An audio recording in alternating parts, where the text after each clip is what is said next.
Hi, I'm Lisa Birnbach for Howdini. If you've been with the same person for a long time, odds are your sex life could use a little spicing up. But how do you broach that subject with your partner without hurting feelings? Rachel Sussman is a couples therapist who is here to help us with this particular minefield. Hi, Rachel. Hi, Lisa. What do you do? You have to communicate.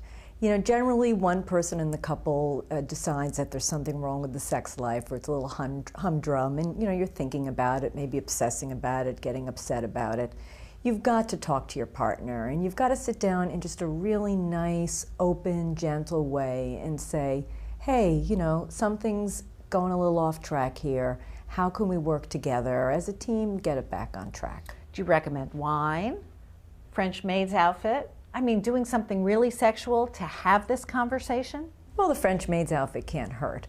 But I think, you have this conversation, and sure, make it fun. Talk to your partner about what can you do to spice up your sex life. And, let's face it, variety is the spice of life. Also, we're in a society where people replace their cars every couple of years. I mean, we're used to having new and exciting.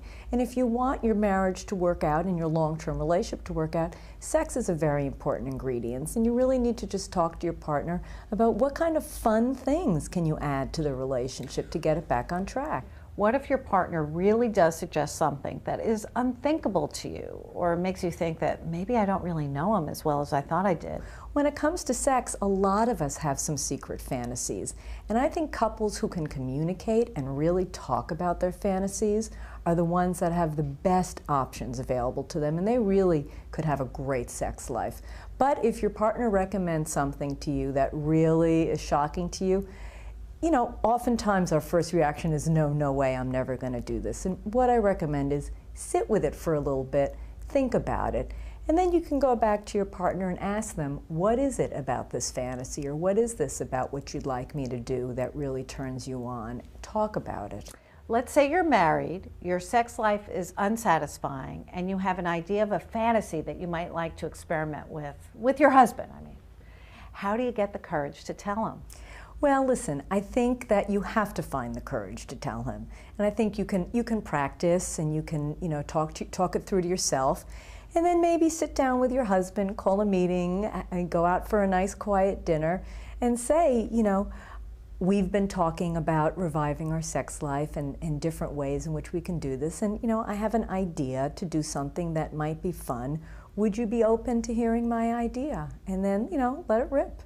I guess there's no harm in saying, would you be open to hearing it? And if he says, I don't want to hear it, that tells you something too. If he says, I don't want to hear it, it certainly does tell you something. And then you have to have patience and say, well, why don't you want to hear it? Is there something about this that seems threatening or scary to you? Is there a way that I can help you overcome that? Is there a way that together we can work on spicing up our sex life? How out of the ordinary should you allow yourself to go? Well, dare to dream. Variety is the spice of life.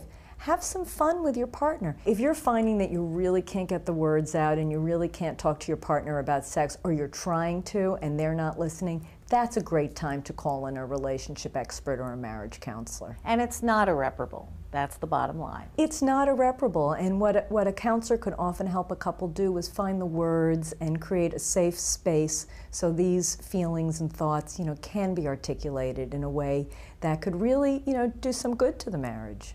Now also, logistically, you have kids, you have a job, you have a busy life. How do you really, as a couple, make time in your lives for sex without losing the romance? Well, I think it is important to schedule a sex date. And, the research shows that when couples do it, it is very effective.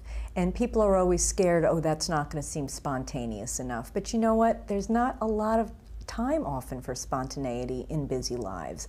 So you really have to plan a date night and go and do something really fun, and just make sure that the evening ends with having sex. Or begins with having sex. Thanks, Rachel. Thanks, Lisa. For Howdini, I'm Lisa Birnbach.